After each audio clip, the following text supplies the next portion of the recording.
A gente vai dar início hoje e hoje eu já vou entrar na apostila, tá? Então, quem tem a apostila, eu queria que você acompanhasse comigo e também já deixasse aí sua Bíblia próximo pra gente, porque eu vou precisar folhear, a gente vai caminhando agora dentro da Bíblia, certo? Então, na apostila, eu não vou entrar nesses pontos introdutórios, porque são pontos que você pode ler. E a maior parte desse conteúdo, talvez você já saiba, né? A nossa turma aqui já é de crente avançado, né?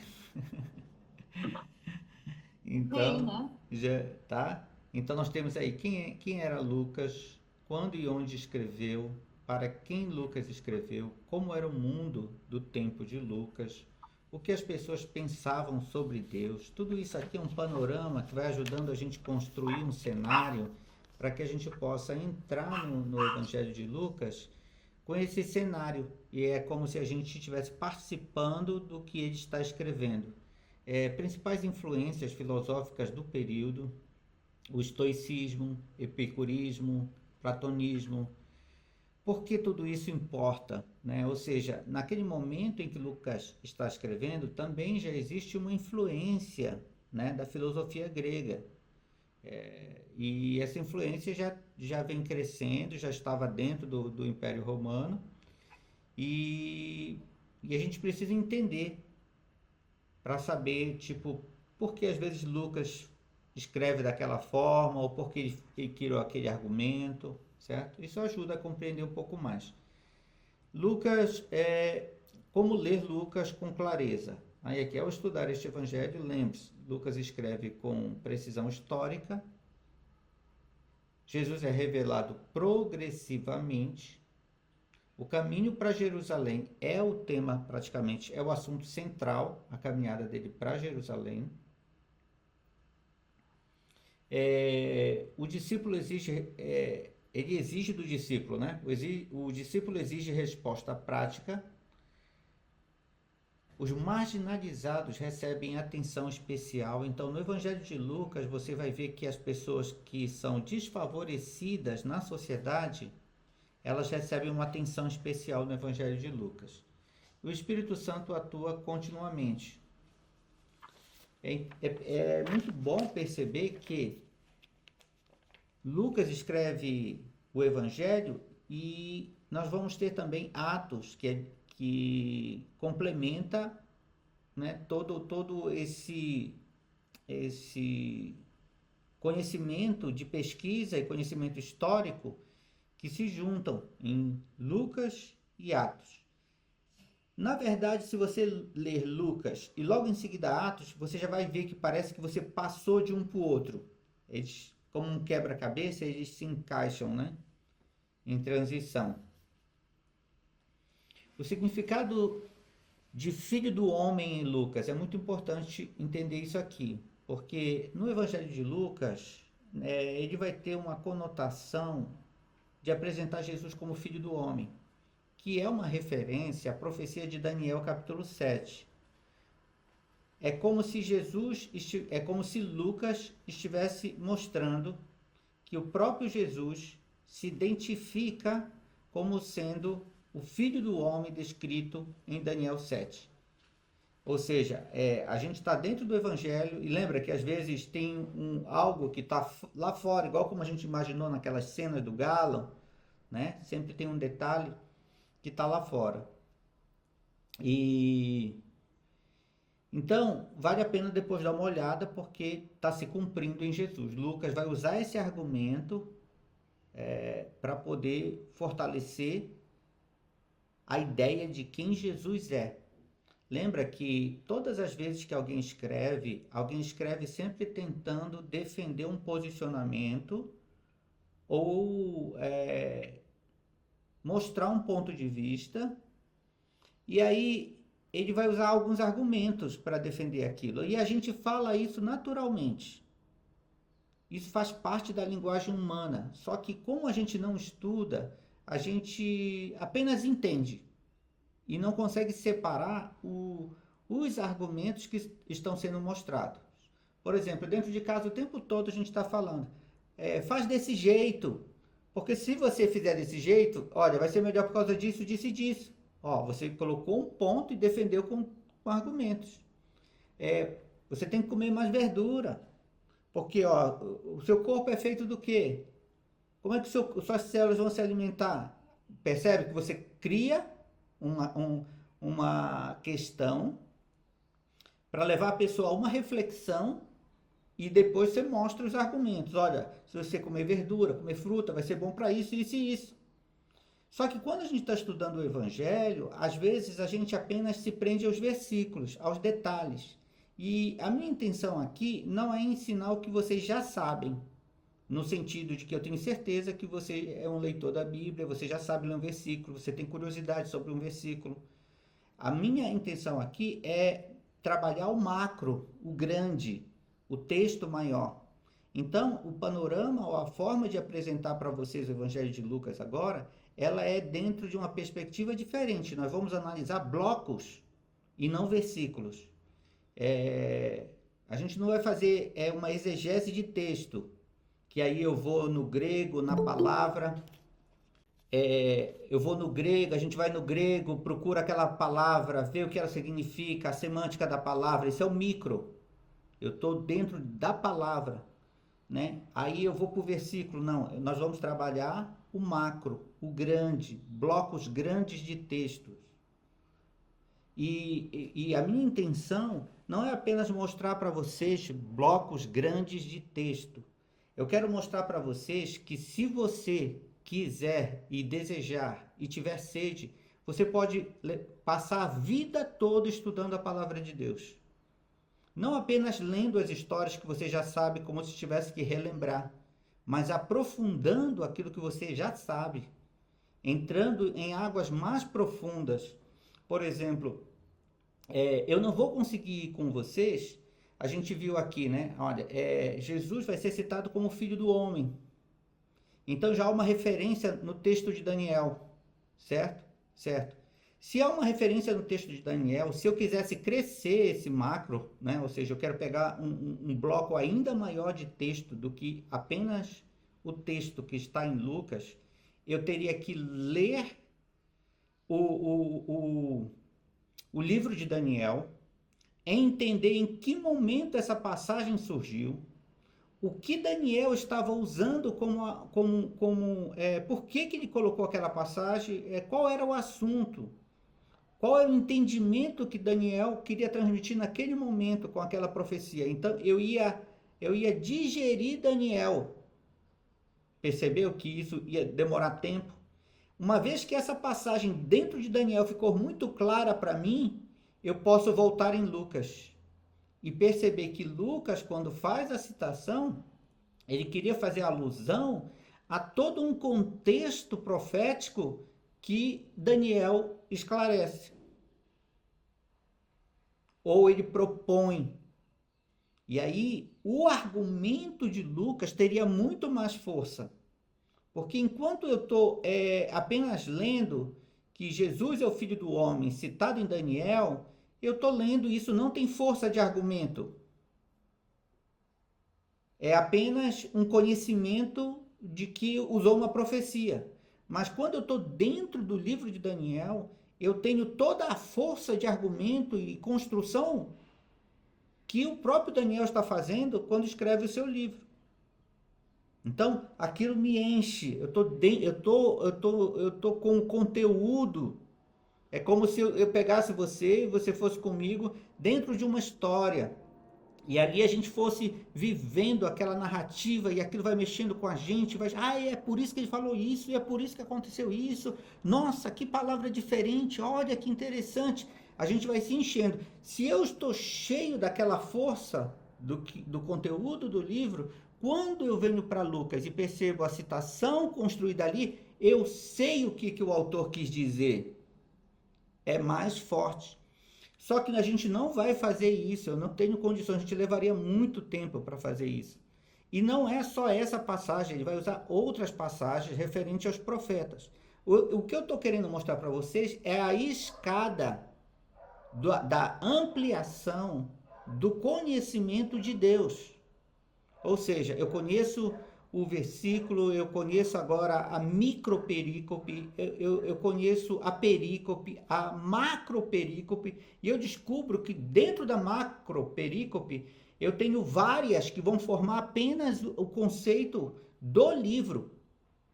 Só que dentro do livro tem citações de outros, ou seja, percebe como aumentou? Só que você vai perceber que a Bíblia vai conversar como um todo. Porque quando você chegar em Daniel, existe conversa com Apocalipse, com os textos finais. Existe conversa com outros livros, outras citações. Tem o microfone aberto aqui. Tem o microfone aberto. Acho que é a Alessandra, seu microfone está aberto. Então, o que você percebe? O que a gente percebe? A gente percebe que dá para estudar a palavra de Deus durante toda a nossa vida, ampliando o nosso conhecimento de uma coisa pequena que vai crescendo, crescendo, e a gente não vai conseguir atingir o todo.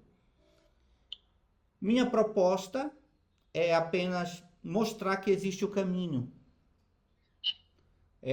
Quando eu fui estudar no seminário, o pastor falou, olha, a gente não vai conseguir estudar tudo como vocês pensam. Vocês vão aprender o caminho, eu vou mostrar onde é o caminho que vocês podem seguir para que vocês possam crescer.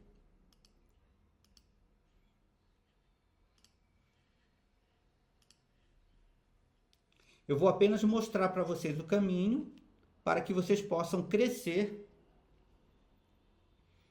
E à medida que vocês entendem que existe esse caminho, você pode ir crescendo nesse caminho, tá? Qual que é o grande problema que hoje a gente vive? É que as pessoas leem o Evangelho, leem a Bíblia uma vez e ela passa a acreditar que ela já sabe as histórias, e aí chega um momento que parece que parece que Deus nem fala muito mais com você como falava antes, quando aquelas histórias elas eram novas, era a primeira vez, os primeiros contatos. Às vezes a gente lê 1, 2, 3, 4, 5, 6, 10 vezes a Bíblia, ela sempre se renova, a mensagem dela sempre fala com a gente, todas as vezes que a gente lê, mas a gente não cresce de forma clara. Você não sabe a relação entre Mateus, Marcos, Lucas e João. Você não sabe por que Paulo escreveu as 7 cartas e qual a mensagem que está em cada carta para mudar o teu dia a dia, a tua vida, quando aplicar. Nosso objetivo, então, vamos fazer no Evangelho de Lucas, análises de blocos maiores, esse é o foco, e dentro desses blocos a gente vai deixar sempre um espaço para dizer, olha, se você seguir aqui, dá para você crescer nessa direção. Se seguir aqui, dá para crescer também em relação a esse tema, a esse assunto, tá bom? Para aqueles que estão entrando agora, né? A gente já iniciou, está usando a apostila, então se você tem a apostila, fique com ela nas mãos, e também sua Bíblia. Hoje a gente já vai entrar no Evangelho de Lucas e hoje nossa aula vai ser mais curta, tá?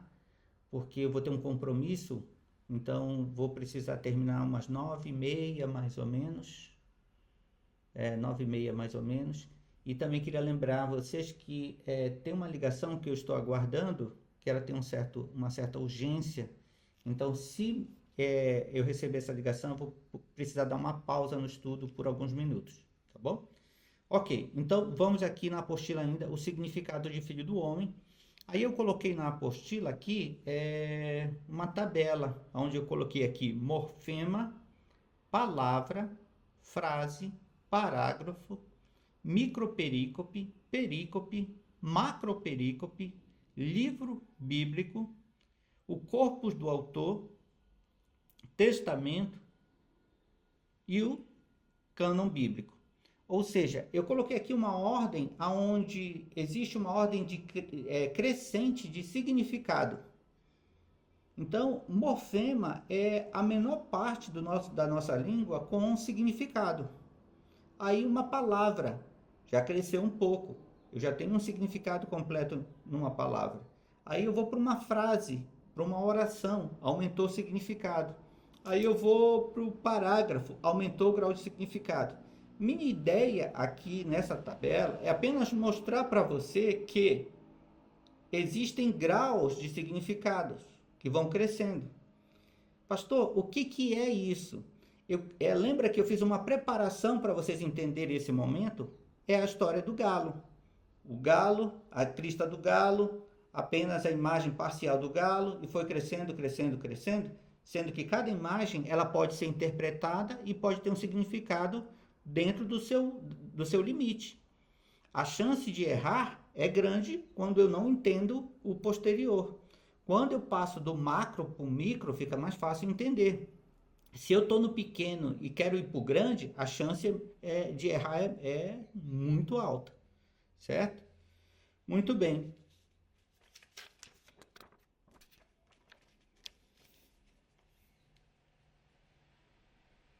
Aqui na síntese final, Lucas escreve a um mundo oprimido politicamente. Então a gente já cria um cenário que existe uma opressão política. Ele é diverso filosoficamente, existem várias correntes de pensamento e espiritualidade, né? Que o povo está vivendo naquele momento. Principalmente havia um politeísmo, né? Muitos deuses, muitas crenças, regiões diferentes com crenças diferentes. E tudo isso dentro do Império Romano, onde havia muito comércio e muitas estradas. Então, você sabe que aonde as pessoas estão, ali é uma troca de conhecimento e de influência o tempo todo. Nas feiras, no comércio, até hoje isso é muito comum. Da mesma forma como aconteceu na pandemia, um vírus, ele pega uma pessoa e ele passa para outra, que leva para casa e passa para outra, a informação e o conhecimento é semelhante. Então, há sempre uma troca de conhecimento acontecendo onde existem pessoas e elas pegam esse conhecimento e sempre vão levando com elas. Então, o cristianismo, ele também passa agora a estar no meio onde ele traz uma influência que mudou a vida das pessoas, e essas pessoas que foram transformadas e passaram pelo novo nascimento, agora elas vão também ser um canal de bênção para levar essa mensagem para outras, e assim o evangelho vai começar a se expandir. Mas elas estão sempre lidando com pessoas de contexto diferente, cultura diferente e de crenças diferentes. A particularidade de Lucas, a gente vai perceber que vai ser essa investigação. Ele é um investigador, ele faz uma investigação cuidadosa e profunda, e para mostrar quem é Jesus. Eu sei que cada evangelho, você vai perceber que ele tem uma particularidade. E aqui o evangelho de Lucas, ele tem uma particularidade que eu espero que a gente fique claro, eu quero que vocês cheguem a essa conclusão junto, né? O Ed perguntou, pastor, mas é fácil, né? É fácil enxergar isso aí? Então a gente vai caminhar junto e vai perceber, cada um de vocês vai chegar a uma conclusão que eu espero que seja próxima, tá? Porque comunicação é difícil. Mas tudo bem, por mais que não seja próxima, até aquilo que não é próximo tem uma razão de ser, e você vai ter esse direito ou essa liberdade de chegar à sua própria conclusão. O mais complicado é quando você lê um livro e o livro fala, olha, Lucas é apresentado como filho do homem. Tudo bem, que informação importante. Mateus, o rei, apresenta Jesus como rei, né? Marcos, Jesus como servo, contraste entre rei e servo.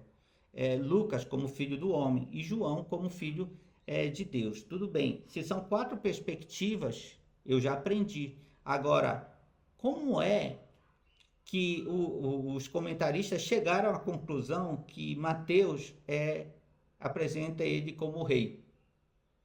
Às vezes eu não sei, eu sei a frase, sei o tema, mas eu não sei como ele chegou a essa conclusão, certo? Como é que Marcos apresenta ele como servo? Tem tanta coisa lá, Jesus está sempre curando nos outros evangelhos, por que lá ele é servo?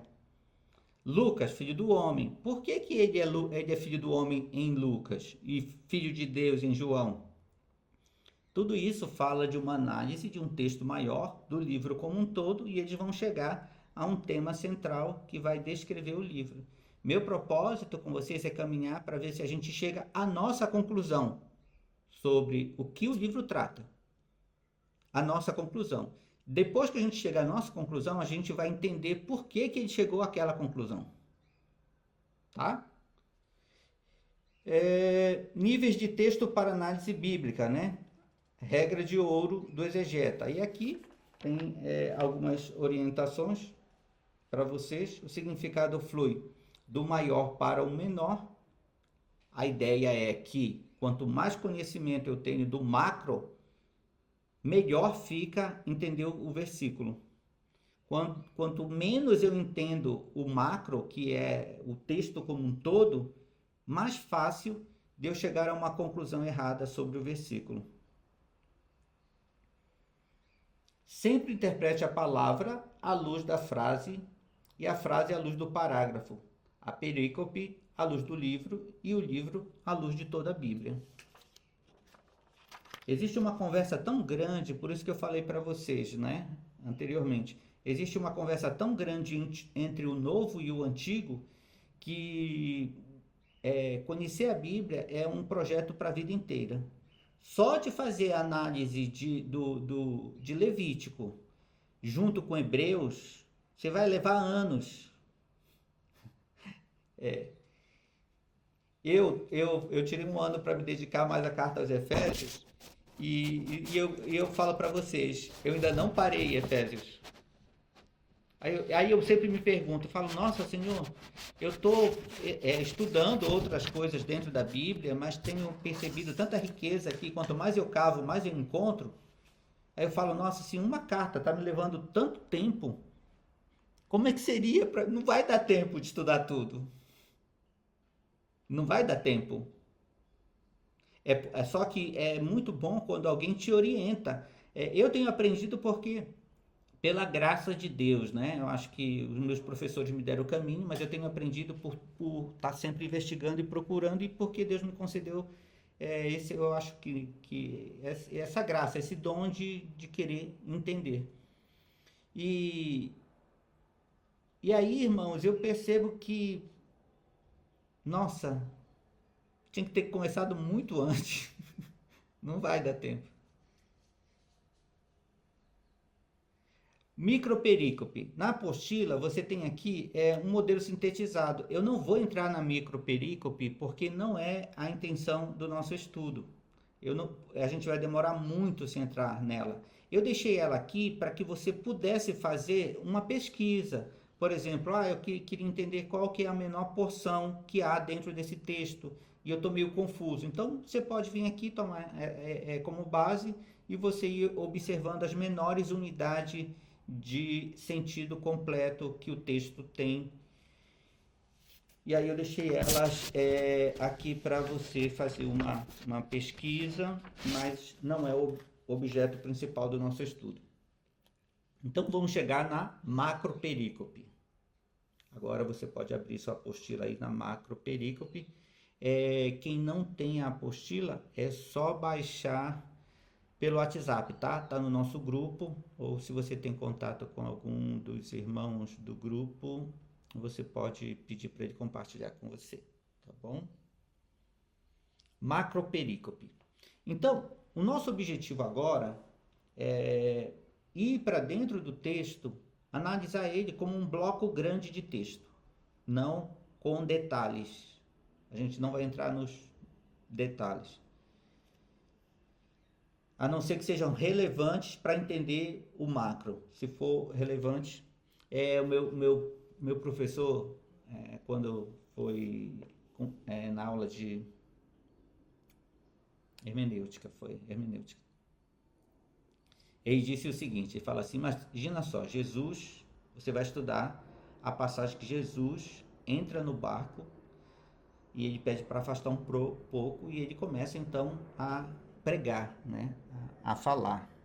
E aí, às vezes, a gente fica preocupado assim, nossa, Jesus entrou num barco. ele poderia ter andado e molhado a perna até a coxa e pregado de dentro da água. Então a importância é o barco. E aí ele começa a estudar sobre barco. Poderia ser um navio, poderia ser de ferro, poderia ser de isopor, poderia ser... Aí ele começa a falar de barco, sabe? O que a gente precisa perceber é que a intenção do autor não é falar sobre o barco. O barco é um detalhe. A importância do texto está na mensagem de Jesus. Então, qual é o grande erro? É quando a gente dá ênfase a uma coisa que o próprio texto não está dando ênfase. Porque eu preciso construir cenário aonde ele entrou, certo?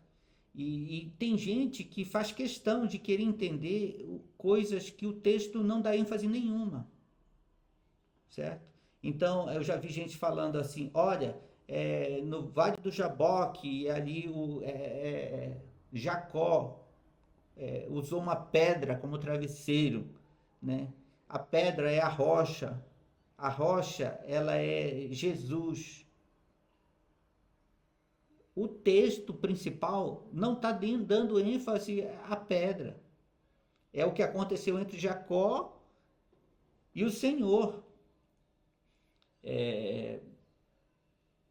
Percebe que a gente corre sempre um risco de observar detalhes que não têm são apenas acessórios no texto? Tem coisa de que é apenas um acessório. E Paulo vai usar muito isso também, porque tem coisas que a gente pensa que é uma lista que ele delimitou, a lista é essa. Os dons são só esses. E não era isso. Ele colocou a lista para apenas mostrar para você que existe um caminho naquela direção e é sobre aquele assunto. Por exemplo, as obras da carne são manifestas: imoralidade sexual, impureza, libertinagem, idolatria, feitiçaria, ódio, discórdia, ciúme e ira. Aí quando você olha para essa lista, você fala, então é só isso o problema da carne? Aí vem a pergunta, o autor queria dizer que aquela lista ela está fechada apenas dentro daquelas palavras, ou ele está apenas mostrando como se manifestam os pecados da carne e eles estão dentro desses grupos que se manifestam de várias formas dentro do grupo? Às vezes a intenção é maior, mas se eu me limito muito só a palavra e eu não venho para o macro, o micro não me deixa enxergar. Se eu tiver uma visão muito curta, eu não consigo enxergar. É igualzinho aqui, né? Se eu coloco uma folha aqui, eu não consigo enxergar o texto como um todo. Ele está do meu lado, mas eu não consigo, porque eu estou muito perto da palavra. Se eu afastar um pouco, enxerguei. E também no texto bíblico a gente precisa às vezes dar uma afastada para enxergar ele como um bloco maior e depois ir aproximando para ver se tudo faz sentido, certo? Vamos lá. Então a gente vai começar aqui Lucas, primeira macroperícope. Como é que eu vou perceber essa questão da macroperícope, né? A gente está procurando dentro do texto sempre o bloco maior. A gente vai procurar o limite desse bloco em que o sentido esteja apontando para a mesma direção, tá? Então ele vai mudar de assunto. Por exemplo, vou citar o exemplo que eu conversei com vocês. Ele pode mudar de assunto, mas sempre vai ficar a orientação, a direção de que ele está apontando para um lugar. Exemplo. Lembra quando eu quis explicar para vocês sobre como vender um carro e eu coloquei, olha, o meu argumento, ou a minha questão, ou a minha intenção é fazer uma pessoa comprar meu carro. E aí eu falo, olha, o carro é econômico, falo de economia, o carro é confortável, falo de conforto, e falo que o carro tem estilo, ele representa bem você. Mudei de assunto? Mudei. Falei, se eu estou falando que o carro é econômico, não tem nada a ver se eu estou falando de conforto. Mudei de assunto. Mas só que o argumento central é, compre meu carro. Então, se eu estou querendo convencer alguém a comprar meu carro, eu percebo que eu mudo de assunto, mas os três assuntos diferentes estão presos em um ponto central chamado compre meu carro, que pode ser a questão que eu estou levantando, pode ser uma tese, uma proposição que eu vou defender. Compre meu carro. Esse carro é bom, certo? É como se eu falasse, Jesus é o bom pastor, só a nível de revisão. E eu digo, por que ele é o bom pastor? Porque ele cuida das ovelhas, porque ele vai atrás da ovelha perdida, porque ele leva as ovelhas sempre às águas tranquilas e aos pastos verdejantes. Então, estou mudando de assunto, mas saiu do tema central? Ele é o bom pastor? Não. Tá? Então, uma macroperícope é quando a gente vai perceber que dentro de um bloco de texto haverá pequenas mudanças de assunto, mas elas estarão presas a uma proposição principal. Tá? E como é que eu vou chegar a essa conclusão? Eu vou chegar sempre a essa conclusão sempre questionando o texto, perguntando para o texto. Então, nesse primeiro ponto, o tema central aqui, vamos ver, Lucas 1. Muitos já se dedicaram a elaborar um relato dos fatos que se cumpriram entre nós, conforme nos foram transmitidos por aqueles que desde o início foram testemunhas oculares e servos da palavra. Eu mesmo investiguei, agora olha só, o que diz? Eu mesmo investiguei tudo cuidadosamente, desde o começo, e decidi escrever-te um relato ordenado, ó excelentíssimo Teófilo, para que tenhas a certeza das coisas que te foram ensinadas. Então, o texto aqui deixa muito bem claro, né? Qual que é a proposta dele. E aí eu quero perguntar para vocês, o que Lucas, como autor, olha só como a pergunta vai ser importante. O que Lucas, nesse pequeno trecho, gostaria de dizer? Gostaria que, melhor dizendo, não gostaria de dizer, gostaria que o seu leitor entendesse. O que ele queria transmitir para Teófilo? O que eu descubro nesse texto? Primeiro, que foi escrito para alguém, e ele já deixou claro, é Teófilo. Agora, qual a característica disso que ele diz? Ele diz que ele fez uma investigação cuidadosa, tá? Nós estamos fazendo uma investigação. Por isso que às vezes detalhes que passam, eles são muito relevantes, porque eles só passam. Mas para quem investiga, é quase como uma prova. Um investigador que procura a prova do crime, ele observa detalhes para que ele se convença e ele encontre todas as pistas que estão ao longo da investigação que vão dizer quem é o culpado ou por que aquele crime aconteceu. Nós temos duas formas de ler a Bíblia. Eu posso ler a Bíblia passivamente, lendo assim, distraído, pensando no que eu vou cozinhar, pensando nos filhos, lendo a Bíblia e pensando amanhã como vai ser o trabalho. E eu posso ler a Bíblia como um investigador. Só que quando você passa a ler a Bíblia como um investigador, você percebe que nada é por acaso, cada detalhe para você é importante. Então, se eu sou um escritor que investigou alguma coisa, eu estou falando sobre uma posição de autoridade.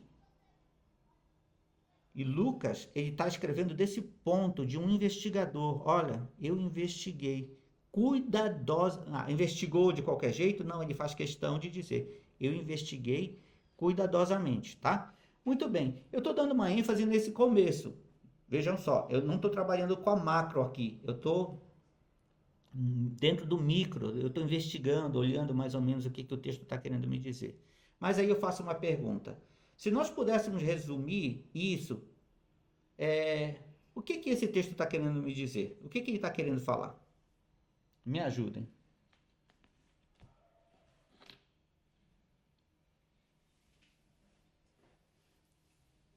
Primeiro, que está falando para uma pessoa específica. Ó, já investigando, a gente sabe que ele está falando para uma pessoa específica. Tudo bem. O que mais que a gente pode encontrar nesse texto? que o que ele está escrevendo é uma verdade. Ó, aqui, surgiu, é igual a gente olhando as figuras, surgiu uma verdade, uma pessoa específica, né? Ele tá partindo de um ponto que para ele é verdade, seria isso? Ou ele, me explica melhor, No, como ele investigou aquelas coisas que ele vai escrever, não só ele tem a autoridade, sino que as coisas que ele escreve são certezas. as coisas que ele escreve são certezas, tá bom. Que mais?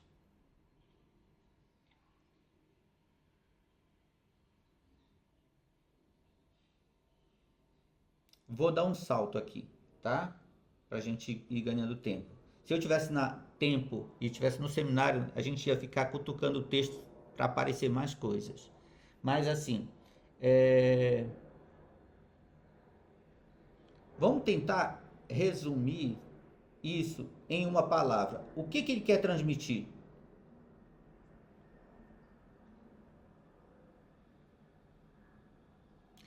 Resumo tudo. O que ele quer transmitir? Ele quer transmitir alegria, ele quer transmitir desconfiança, ele quer transmitir confiança, ele quer transmitir medo. O que ele quer transmitir?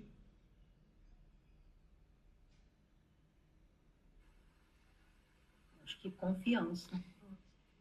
Confiança? Dá. Eu li o texto e percebo que ele quer dizer, olha, confiem no que está escrito, porque como o Ed falou, o que está escrito foi investigado cuidadosamente. Então ele está querendo transmitir confiança. Confiança. Já entendi. Cheguei no ponto principal. Tá? Vamos ver se caberia outra coisa aqui. Ele quer transmitir discórdia. Ele quer transmitir dúvida. Ele quer transmitir insegurança. Ele quer transmitir fé. O objetivo principal. Aí, em fé, você vê que quase próximo de confiança, a tua mente diz assim, realmente, pode ser, não diretamente fé, mas se eu confio, ele quer, lá na frente, ele está construindo para que isso também possa desenvolver minha fé. Mas vai ficar dentro de confiança. Tudo bem? Alguém consegue enxergar alguma coisa diferente disso?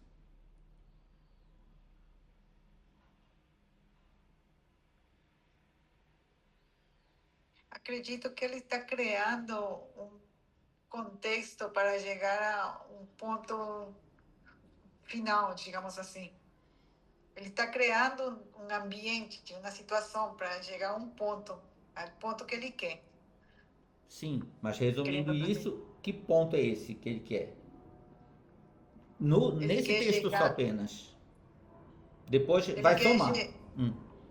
então, ele quer chegar a que Teófilo tenha confiança no que ele vai falar. Ok, então olha só, uma introdução para gerar confiança. E para gerar confiança ele usou argumentos. Qual o argumento que ele usou? Vamos enxergar o argumento agora. Foi feito de qualquer jeito? Qual o argumento que ele vai usar aí? Que ele investigou cuidadosamente e minuciosamente. Olha aí, percebeu o argumento? Para defender confiança? É como se ele estivesse dizendo assim: confiem no texto. A minha intenção é que confie. Para mim transmitir confiança, eu quero dizer que foi investigado cuidadosamente. Né? E aí você vai percebendo mais detalhes ao redor disso. Eu acredito que ele chama também a responsabilidade para ele, dando crédito, né? A credibilidade dele, né? Acima de tudo, né? Que é Sim, minuciosamente como foi, mas a veracidade, como o irmão falou também, né? Que parte do princípio da verdade, né? Por mais que ele não andou, mas foi catalogado minuciosamente, então há crédito, né? A credibilidade de Lucas eu acho que era fundamental também, a atitude dele, né? sim, Esse zelo todo, né? sim, Também. sim. inclusive, em oratória, a autoridade da pessoa influencia na força do argumento, tá? Então, se você pega um mesmo argumento e ele vai ser falado por uma pessoa que tem um bom caráter, tem uma força maior do que o mesmo argumento sendo usado por uma pessoa sem caráter. A verdade é a mesma, mas em oratória, ou seja, na maneira como as pessoas recebem, influencia, tá? Que o pastor falou. Tudo bem, mas eu quero chegar nisso. Confiança. Chegamos na confiança, entendemos, né? Entendemos a primeira macroperícope, confiança. Ele queria mostrar que era confiável o escrito. Você pode ler depois aqui. Esse relato dele, dá para a gente chegar à conclusão que é um relato sério e que é um relato confiável, tá? Então, a gente chega mais ou menos próximo. Se alguém dissesse assim, pastor, na minha forma de ver, ele quis dizer que não era uma brincadeira, era o que ele estava escrevendo era algo muito sério, era com responsabilidade, era algo confiável. Perceba que a gente saiu da palavra confiável e a gente pode ir para responsabilidade, a gente pode ir que foi escrito de modo confiável, que você pode confiar. Então, dentro desse ponto principal de entender essa pequena, ela ainda é só uma introdução, esse bloco de macroperícope, você descobre que não quer dizer que o que eu cheguei, que é só a palavra confiável, ela fechou, mas tudo que está em volta está próximo disso. Responsável, sério, com credibilidade. Agora imagina que eu, como autor, no meu livro falo, olha, nessa macroperícope, Lucas queria mostrar que o texto é responsável. E o outro autor vai dizer assim, olha, Lucas quis mostrar que esse início era um escrito confiável. Mas você que chegou à conclusão, você percebe que existe uma margem que dá para ir. O texto é confiável, responsável, né? Então dá para eles caminhar junto. Um texto que foi escrito com seriedade, é sério, dá para chegar, percebe? Que não fica preso, mas fica numa margem assim, ó, que fica do ladinho. Isso vai acontecer em todos os textos que a gente vai caminhar e também na interpretação de todo o livro. Porque quando eu vou falar que Lucas é o filho do homem, você fala, nossa, só isso aqui? Mas aí depois, quando a gente chegar, a gente vai dizer assim, filho do homem, mas parece que varia entre isso e isso. Aí você percebe por que um autor é tão diferente do outro, porque você também consegue chegar à mesma conclusão junto. Mas a diferença é tão mínima que falar uma coisa e a outra meio que não afasta desse sentido que fica principal. Tudo bem? Ok, então vamos ver se a gente consegue caminhar aqui para esse segundo. Alguma dúvida aqui nesse primeiro bloco? Não? O segundo bloco a gente vai do 1.5 ao 2.52. O tema central é o Senhor prometido chega. Lucas mostra por meio do nascimento e cânticos que Jesus é o cumprimento fiel do plano de Deus na história. Vamos ver se a gente consegue chegar nisso aqui, certo? Ele vai falar do nascimento de João Batista. Vai falar aqui, lá na Bíblia agora, e acompanhe na Bíblia. Vamos lá, até o 2:52. Ele vai falar aqui do nascimento de João Batista. Percebeu aqui que mudou de um assunto que não dá mais, fica meio assim. Eu não posso continuar lendo o nascimento de Jesus acreditando que Lucas estava querendo continuar me convencendo de que o texto é sério. Dá para você perceber a diferença ou não? Porque eu cheguei a essa conclusão. O que ele quer me dizer nessa introdução? Ele quer me dizer que é confiável, que esse texto é sério e que é um texto escrito com responsabilidade. Passei para o 5. No tempo de Herodes, havia um sacerdote chamado Zacarias. Ele está dentro do mesmo argumento? Dentro da... Não, está muito diferente. Mas eu posso tentar encaixar para ver se é a mesma coisa. É quando você passar de uma perícope para outra, você vai perceber que você deve fazer as perguntas. Para não só ir aceitando. Você vai perceber que não tem jeito, não vai encaixar. Se encaixar, você deixa uma margem para possíveis outras interpretações. Mas, no geral, não encaixa. Tá? Você vai perceber que aconteceu uma mudança no texto a ponto que o assunto não dá para encaixar mais ali. É como se eu estou falando assim, olha, compre meu carro. Depois eu estou falando assim, jogar futebol é bom, vai fazer bem para a saúde. Fazer exercício é bom, vai fazer bem para a saúde. Certo? Compre meu carro e fazer exercício que faz bem para a saúde são assuntos que não dá para me encaixar. Jogar futebol com comprar meu carro, não, certo? Eu sei que no começo fica aquela questão, nossa, mudou, mas não estou percebendo que mudou.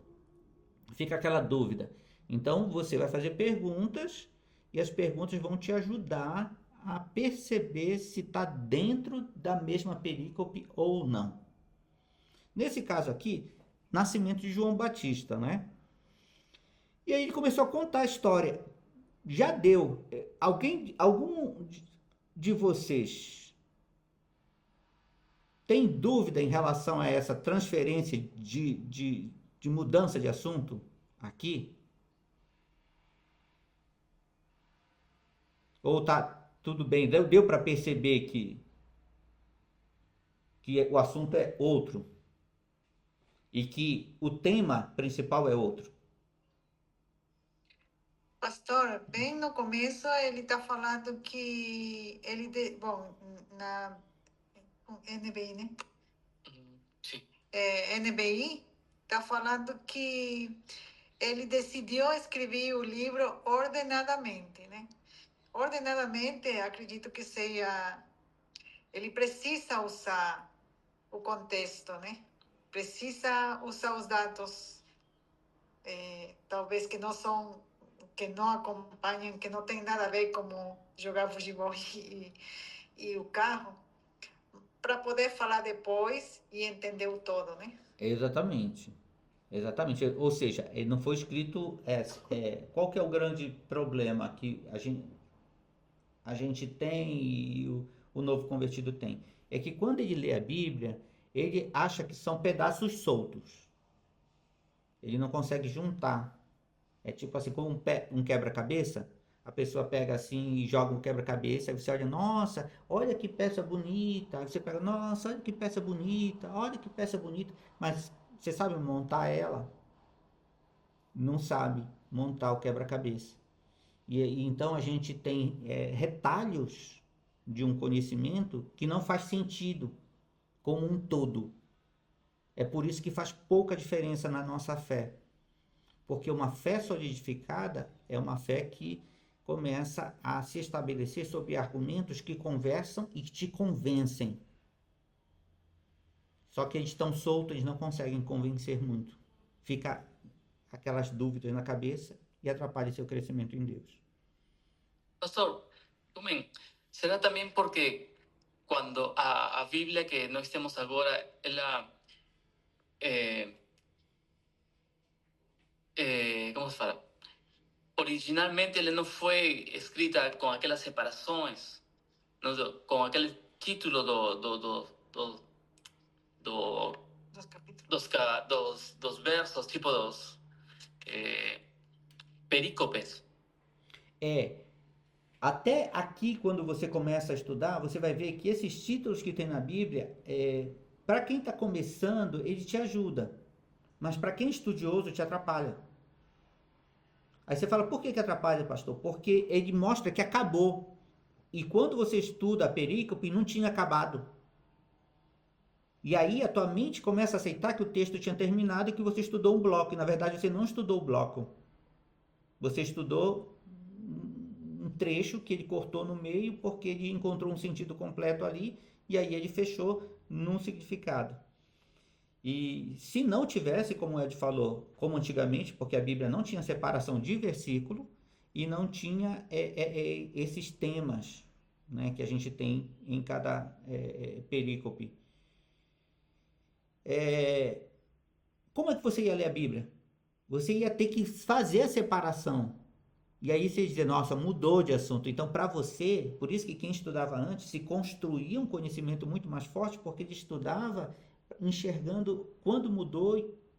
Hoje, a gente fica naquele bloquinho. A gente acha que, por exemplo, a parábola do filho pródigo não tem nada a ver com a parábola da ovelha perdida, porque fechou. Parábola do filho pródigo, aí logo parábola da ovelha perdida. Não tem nada, mudou de assunto. Porque o título, olha só, não tem nada a ver. Parábola do filho pródigo, parábola da dracma perdida, parábola da ovelha perdida. Você fala, são 3 assuntos diferentes, porque separou. Não é 3, é um assunto só. Então, tem momentos que atrapalha, como o Ed citou aí, entendeu? E aí vai deixando você tendencioso na tua leitura. E você não conseguiu entender a mensagem. Certo? Ok, então vamos prosseguindo aqui. Já vai cair a ligação daqui a 6 minutos. Se cair lá no grupo, vou colocar o link novamente. Você entra no novo link. Aí eu vou falar mais um pouquinho. E aí a gente vai encerrar, tá? Nascimento de João Batista. Aí ele colocou o nascimento de João Batista, ele coloca detalhes, como aconteceu. O que tem de características aqui que poderiam chamar a nossa atenção? Olha aqui, ele diz que ambos eram justos, no verso 6, ambos eram justos aos olhos de Deus, obedecendo de modo irrepreensível a todos os mandamentos e preceitos do Senhor. Mas eles não tinham filhos. Se você ler isso aqui, a história de João Batista, vamos aqui um pouco mais à frente, aqui no 15. Pois será grande aos olhos do Senhor, e ele nunca tomará vinho, nem bebida fermentada, e será cheio do Espírito Santo, desde antes do seu nascimento. Fará retornar muitos dentre o povo de Israel ao Senhor, o seu Deus, e irá diante do Senhor no espírito do poder de Elias, e fazer voltar o coração dos pais aos filhos, e desobedientes à sabedoria dos justos, para deixar um povo preparado para o Senhor. Bom, se eu fosse fazer uma análise de micro, eu ia começar a estudar detalhes do texto, certo? Detalhes. Mas como eu não vou fazer uma análise de micro, perícope, detalhes, versículos, palavras, eu vou fazer o macro, eu preciso saber o que ele quis dizer. O que ele quis dizer quando no início ele colocou a história do nascimento de João Batista. O que ele quis dizer?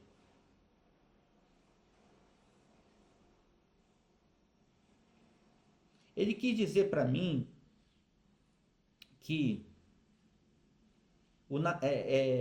ele fez as investigações, e a primeira investigação que ele fez foi que antes de Jesus nascer,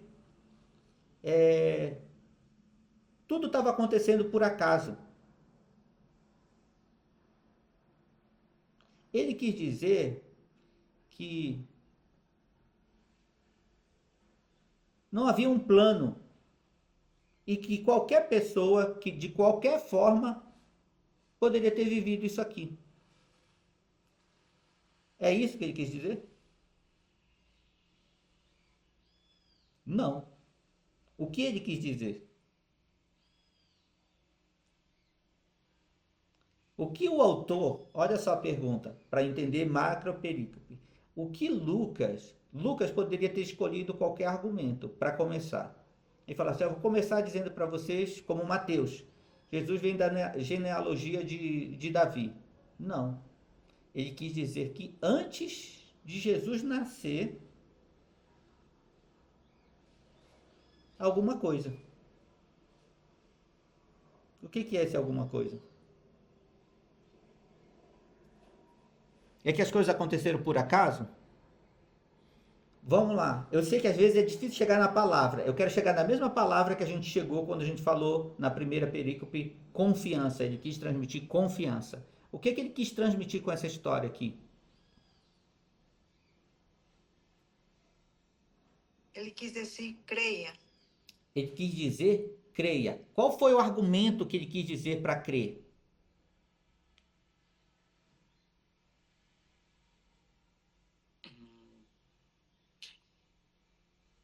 Que apesar de que os dois eram de idade avançada, iria acontecer. Ó, você usou duas coisas importantes. Milagre, porque idade avançada, iria acontecer. A chave desse que saiu aí, iria acontecer, está apontando para uma direção. Era o quê? Ia acontecer o quê? Vamos ver se a gente chega. O que já estava planejado.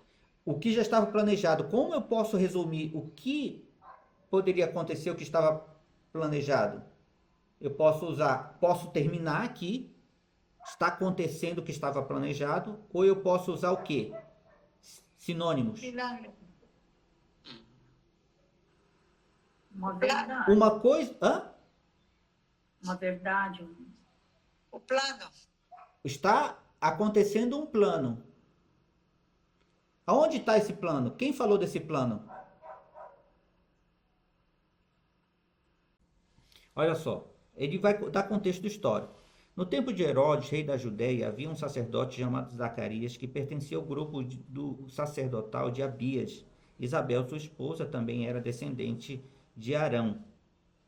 Ambos eram justos aos olhos de Deus, obedecendo. Qual era o comportamento, qual era o caráter dessas pessoas?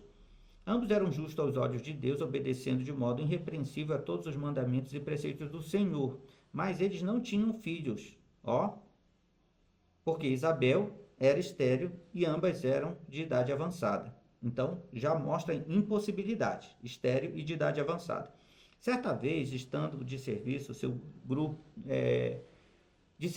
grupo, Zacarias estava servindo como sacerdote diante de Deus. Ele foi escolhido por sorteio, de acordo com o costume do sacerdócio, para entrar no santuário do Senhor e oferecer incenso. Chegando a hora de oferecer incenso, o povo todo estava orando do lado de fora. Então o anjo do Senhor apareceu a Zacarias à direita do altar do incenso. Quando Zacarias o viu, perturbou-se e foi dominado pelo medo. Mas o anjo lhe disse: Não tenha medo, Zacarias, sua oração foi ouvida. Isabel, sua mulher, lhe dará um filho, e você lhe dará um nome, o nome de João. Ele será motivo de prazer e de alegria para você, e muitos se alegrarão por causa do nascimento dele, pois será grande aos olhos do Senhor. Ele nunca tomará vinho nem bebida fermentada, será cheio do Espírito Santo. Desde antes do seu nascimento, fará retornar muitos dentre o povo de Israel. Ó, aqui a chave onde está, nessa direção, tá? Fará retornar muitos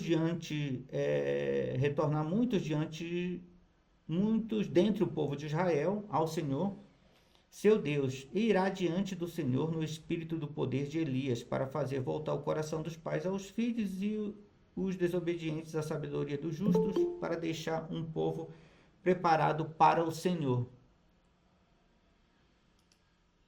Certo? Bom, posso continuar lendo o texto aqui. Zacarias perguntou ao anjo. Aí a gente sabe o que vai acontecer, a conversa dele com o anjo. Enquanto isso, no verso 21, enquanto isso, o povo esperava Zacarias. E aí ele estava demorando. No verso 23, quando completou o seu período de serviço, ele voltou para casa. Depois disso, Isabel, sua mulher, engravidou e durante 5 meses não saiu de casa.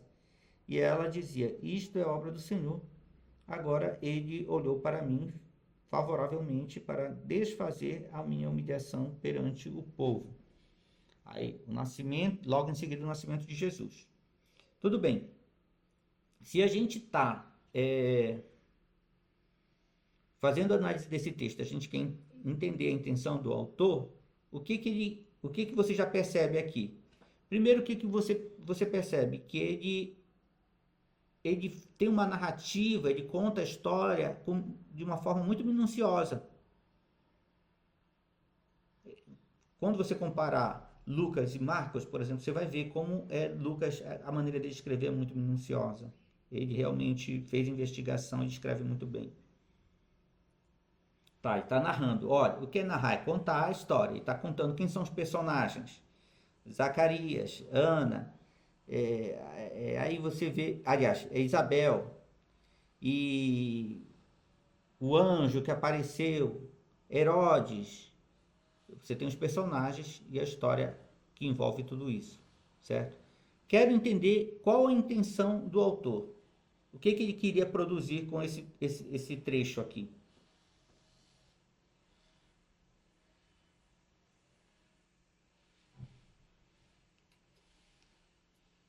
Sempre que Anunciar a vinda de Cristo, que seria um um acontecimento maior um que acontecimento, viria por vir. sim. Só que vão afastar mais. O que ele poderia escolher, para a gente afastar mais, o que ele poderia escolher para começar a falar sobre isso? Ele poderia ter começado com a vida de Jesus? Sim ou não? Poderia, não poderia? Se ele quisesse escolher, ele poderia. Ele poderia ter começado mostrando a conversão dos primeiros discípulos? Poderia. Mas ele quis começar por onde? Qual a intenção dele? Ele começou por onde? O João Batista. Por quê? Porque João Batista era escolhido por Deus para preparar o caminho a vinda Ok. do Senhor. Isso. Já chegamos, já aproximamos, ó. Já demos um passo em direção. Ele não começou por acaso. Ele começou apresentando o nascimento, como foi o processo de nascimento de João Batista, de uma forma milagrosa, tá? Já cheguei. O nascimento de João Batista de uma forma milagrosa. Esse João Batista, ele mesmo diz no texto que é quem?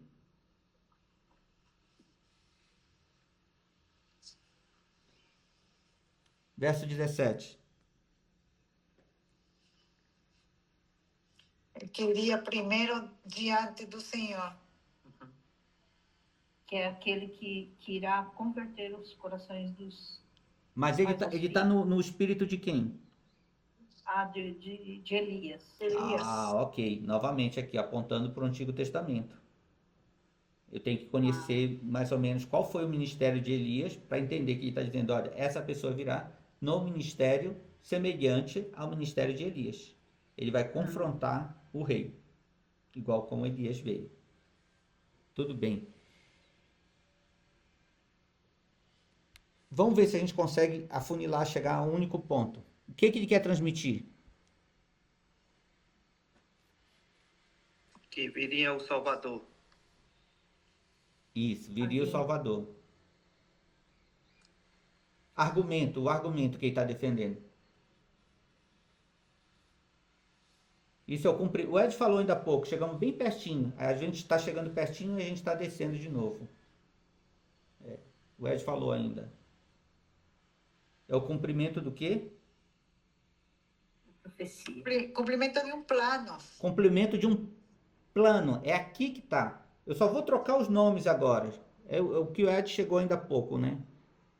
É o cumprimento, está se cumprindo um plano. Como é que geralmente, qual o nome que a gente dá quando alguma coisa que Deus falou que ia acontecer, aconteceu? Como é que é o nome que a gente dá? Profecia. Profecia. Ok, chegamos.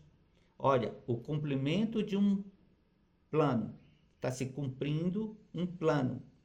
Está se cumprindo. Agora, um plano fica tipo assim, pode ser qualquer plano. Agora, quando eu falo cumprimento de uma promessa, profecia, aí fica bem justo. Porque o nascimento de João Batista também não foi por acaso. É o cumprimento de uma profecia que Elias viria preparar. E é o que ele vai anunciar. Então, já está demonstrando para a gente, né? Veja só que se é o cumprimento, a palavra cumprimento de uma profecia, eu já vou perceber aqui que parece que ele vai andar nessa direção até o final da perícope. Está se cumprindo, está se cumprindo, está se cumprindo. Nascimento de Jesus, verso 26. No sexto mês, Deus enviou o anjo Gabriel a Nazaré, cidade da Galileia, a uma virgem. Aí ele novamente começa a contar como vai acontecer. Verso 35, o Espírito Santo virá sobre você e o poder do Altíssimo cobrirá com a sua sombra. Assim aquele que há de nascer será chamado Santo de Deus, pois nada é impossível para Deus. Ele conta como foi o nascimento de Jesus. Depois ele vai para a visita de Maria visita Isabel. E depois o cântico de Maria. Certo? O nascimento de João Batista. O cântico de Zacarias.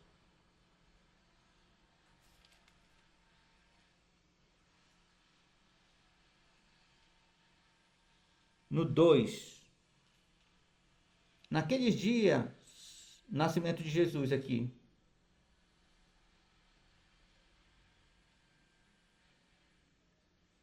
Os pastores e os anjos. A glória de Deus nas alturas. Jesus é apresentado no templo.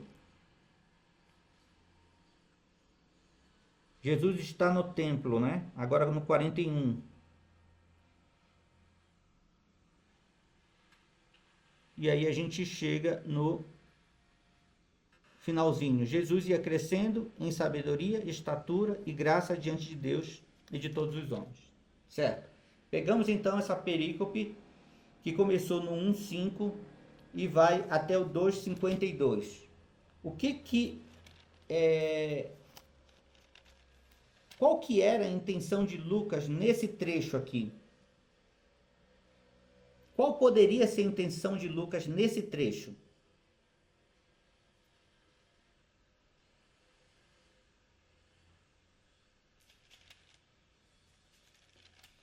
Veja que qual que é o grande problema que a gente encontra quando a gente vai olhar nesse ponto de vista? É que você tem narrativa e junto com narrativa entra pontos. Lembra como eu mostrava aquela cena por exemplo, aquela cena do galo, das imagens do galo? Que tem uma que o homem, você tem a foto de uma televisão e você tem uma bota embaixo, o bico da bota aparecendo, você fala, nossa, não pode ser só uma televisão porque tem alguma coisa aqui, certo? Então, toda a narrativa ela vai te trazendo muita informação, toda a informação, Deus usa de alguma forma tudo isso para falar com a gente. O que aconteceu com eles, pode ser a nossa história, pode ser uma fase que a gente está vivendo no momento. Mas quando eu vou para a intenção do autor, eu preciso sempre perguntar o que o autor queria que eu entendesse ao ler esse trecho. O que ele queria que Teófilo entendesse? Apenas uma história? É essa que é a questão, porque a gente não tem muitas opções. Quando Teófilo, quando Lucas escreve para Teófilo, ele praticamente não tem muitas opções. Ele queria fazer Teófilo conhecer a história só. Ele queria descrever a vinda do Salvador detalhadamente. Ele queria, olha só, já chegou, é isso mesmo. Vamos agora trabalhar apenas na margem lateral. É essa que é o ponto central. Agora a gente só vai trabalhar na margem lateral, só jogar para o lado. Ele queria que Lucas, escreve para Teófilo, e queria que ele entendesse como foi o nascimento e o crescimento de Jesus. Certo? Como argumento para defender isso, o principal que ele vai usar é o quê? Os detalhes. Detalhes, profecias, As promessas, o cântico inspirado. Uhum. Sim? Chegamos juntos a essa conclusão? Sim. Sim. Porque, novamente, eu vou montar para vocês. Eu não quero apenas ler e ir explicando a passagem. Eu quero que a gente chegue na compreensão do que o autor queria dizer com esse bloco tão grande, já um bloco médio de compreensão. Ó, ele vai falar, novamente, vamos lá. Ele fala do nascimento de João Batista, ele fala do nascimento de Jesus, ele fala da visita, né, de Isabel, ele vai falar do cântico de Maria, que vai lembrar, né, muita coisa do Antigo Testamento. Se eu for ler aqui, que eu não vou fazer a análise da correlação com outras passagens do Antigo Testamento, como alguns cânticos de vitória do povo de Deus do Antigo Testamento, quando o próprio Deus visita o seu povo. O nascimento de João Batista, visitou os pais, visitou Maria, nasceu Jesus, nasceu João Batista, nasceu Jesus, e o cântico de Zacarias, os anjos, Jesus apresentado no templo, criou um cenário bem explicado, com muita narrativa. Novamente, só para confirmar o que já foi dito, para a gente não sair para outros lugares. Qual a intenção do autor?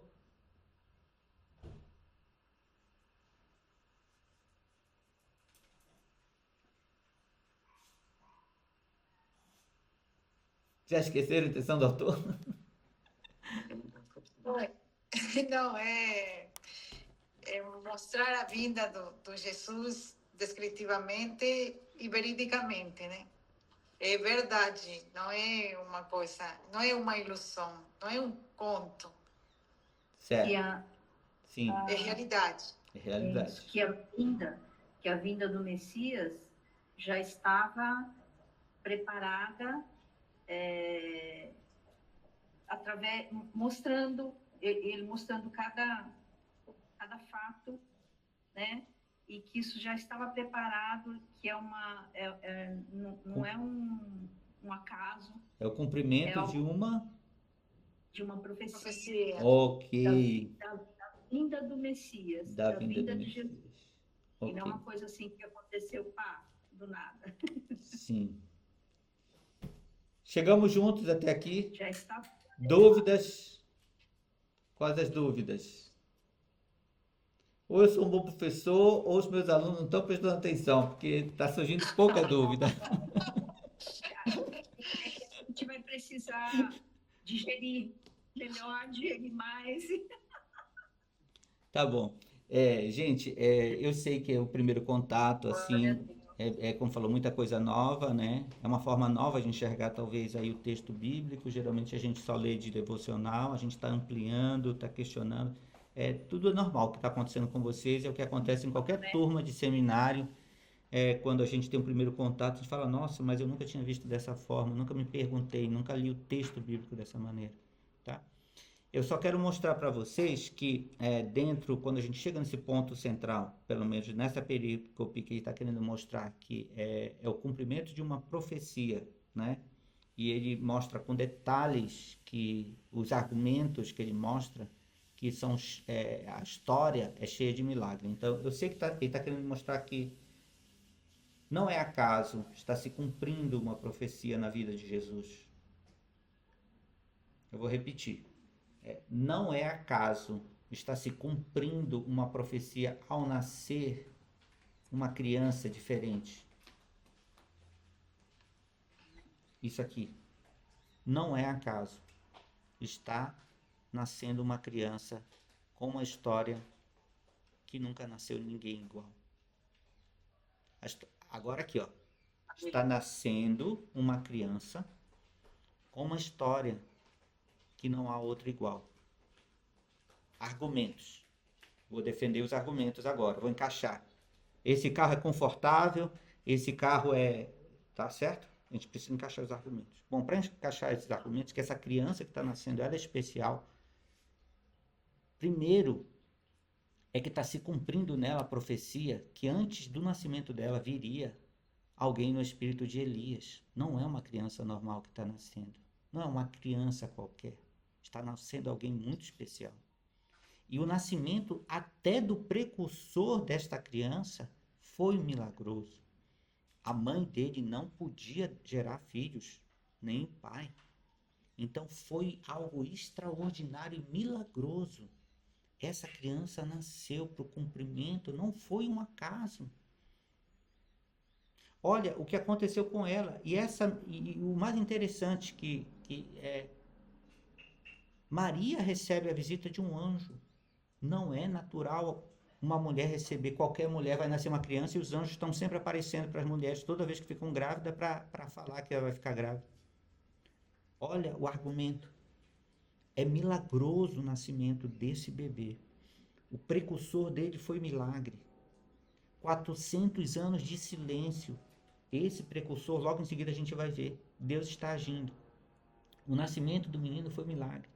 Olha o cântico. Como nós vimos a visitação, quando Deus visitava no Antigo Testamento com grandes milagres. Olha, eles estavam tão cheios da presença de Deus. E mostrando a forma como esse início da apresentação de Deus para o seu povo é cercado de poder e de milagre. Ela não podia ficar grávida também, Maria. E ela vai gerar no ventre dela uma criança que foi fertilizada pelo poder do Espírito Santo. Está nascendo alguém diferente. Está se cumprindo uma promessa. Não foi acaso, mas o cumprimento de algo que Deus já tinha escrito. Tema, argumentos embaixo. Milagre, cânticos. Todas as cenas que ele vai mostrando estão apontando para que o nascimento desta criança foi obra do Deus Criador dos céus e da terra.